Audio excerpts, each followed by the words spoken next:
Welcome to Nasdaq Trade Talks. I'm Jill Malandrino, Global Markets Reporter at Nasdaq.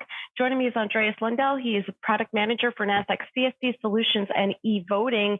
And we're going to discuss blockchain-based eVoting solutions. Andreas, it's great to have you here with us. Thanks for joining me on Trade Talks. And on a high level, what is blockchain-based eVoting? Thank you. So when we talk about the e-voting process or the voting process, I would say that the concept of electronic voting or e-voting has actually been around for quite some time already, adopted to different degrees in different markets, of course. I think the reason for the recent increased attention is that providers like ourselves have started to apply blockchain technology for these kind of solutions. And the blockchain element means that it's designed to provide a high level of security and confidentiality, but also to improve transparency and accessibility at the same time as we are strengthening and securing the tracking of the votes. So who or what kind of entities can use e-voting? So if you look at the concepts of general meetings or shareholder meetings, but we can also talk about bondholder meetings, the right to participate in those meetings are often based on your holdings, and especially your holdings on a specific date, what we call the record dates. And for listed companies, the record of shareholders or bondholders, for that matter, is typically managed and maintained by the Central Securities Depository in the market, the CSDs. So from our perspective, we see it as the sort of natural service extension for CSD to offer these kind of services to the market, as well as they already have all the relevant information is accessible to them. So CSDs are the most natural entity to implement e-voting for general meetings. Who do they in turn offer the service to?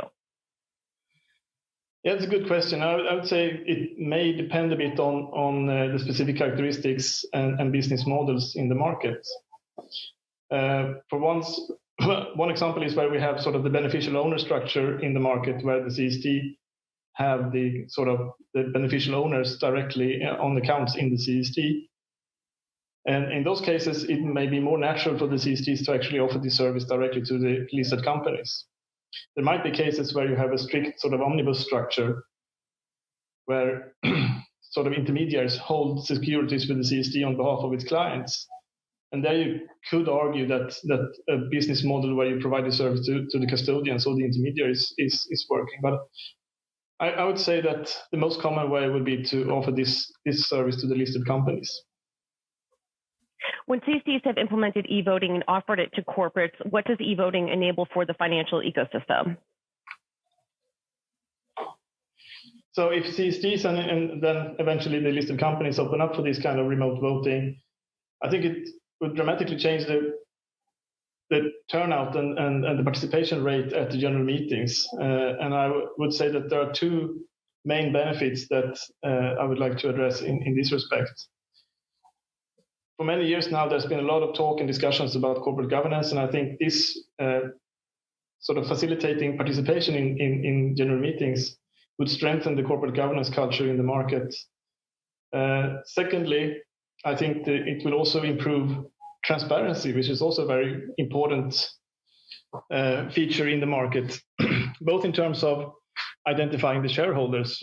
Often the companies in intermediate markets, they don't really know who the shareholders are, except maybe when they vote, but also in terms of how the shareholders actually vote. So I would say the two main benefits, strengthen corporate governance culture and improve transparency, would be the main benefit for the overall financial ecosystem. What does the solution provide for institutional and retail investors? Yeah, and I think it's great that you actually divide this question into institutional and individual investors, because I think the benefits looks a bit different depending on which group you are in.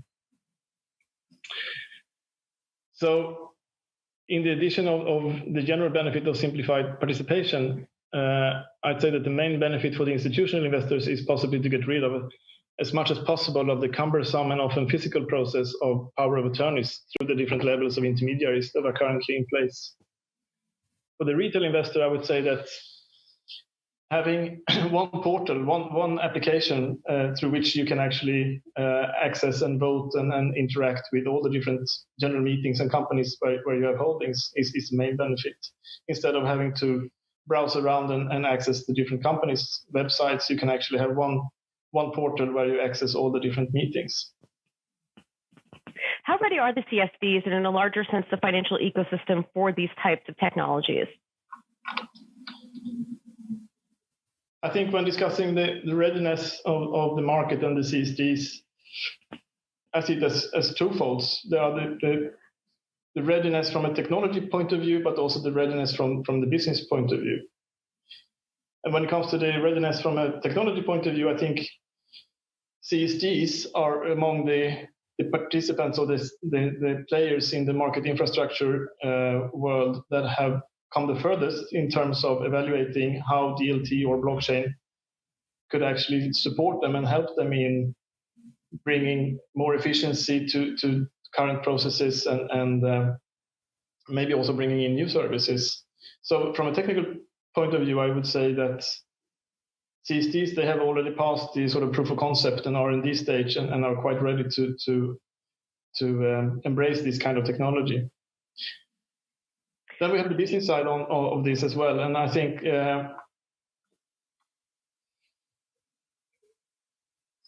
there's an understanding now that new technology is here now to understand and improve the business processes.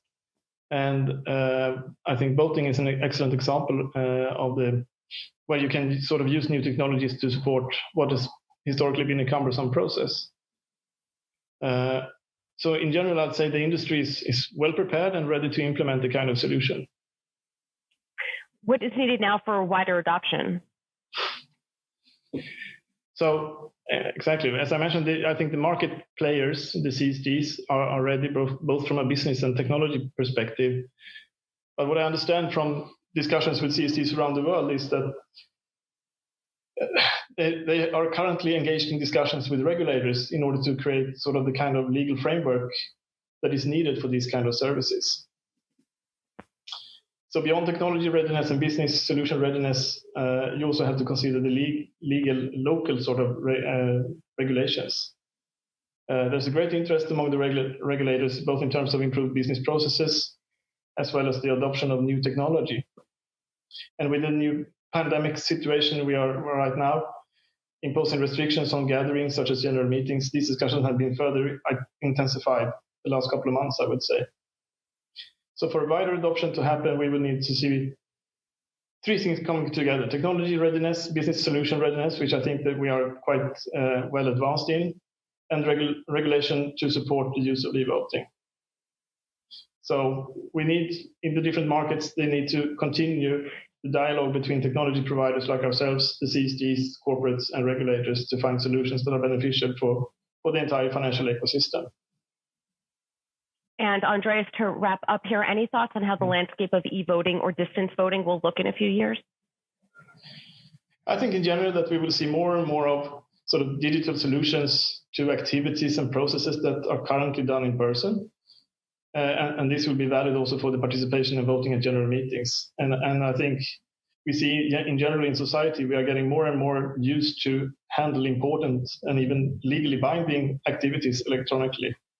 So then there will be an increased comfort in conducting also general meetings electronically, both from the investors, but also from the corporate perspective or the listed companies perspective.